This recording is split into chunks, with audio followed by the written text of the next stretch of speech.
ముంబైలో అంబానీ ఇల్లు ఎంత ఫేమస్ మీ అందరికీ తెలుసు కదా. అంబానీ ఆ ఇల్లు వదిలేసి హైదరాబాద్ లో కొత్త ఇల్లు కట్టుకోబోతున్నాడంట. అది ఎందుకో తెలుసా? రీసెంట్ గా జరిగిన ఒక రీసెర్చ్ లో top 25 richest places in India అని సెర్చ్ చేస్తే అందులో టాప్ 5 ప్లేసెస్ లో మన హైదరాబాద్ కూడా ఉంది. అది కూడా ఎన్నో స్థానంలో ఉందో తెలుసా?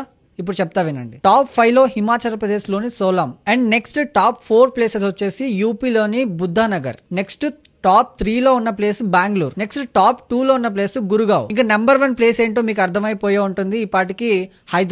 హైదరాబాద్ ఎందుకు నెంబర్ 1 ప్లేస్ అయిందంటే ఇక్కడ యావరేజ్ హౌస్ హోల్డ్ ఇన్కమ్ ఎంతో తెలుసా? లిటరల్ గా 11 lakhs. సో ఈ రీసెర్చ్ లో తెలిసింది ఏంటంటే హైదరాబాద్ మన ఇండియాలోనే టాప్ 1 రిచెస్ట్ ప్లేస్ గా ఉంది కాబట్టి ఆల్ ఓవర్ ఇండియాలో ఉన్న రిచెస్ట్ పీపుల్ అందరూ హైదరాబాద్ కి షిఫ్ట్ అవబోతున్నారండి. సో మీరు ఎవరైనా హైదరాబాద్ లో ఇల్లు కొనాలనుకుంటే తొందరగా కొనేసేయండి. అంబానీ ఏ ఏరియాలో కొంటాడో తెలియదు కాబట్టి మీరు కొన్న ఏరియాలో అంబానీ కొంటే ఇక మీ పంట పండినట్టే.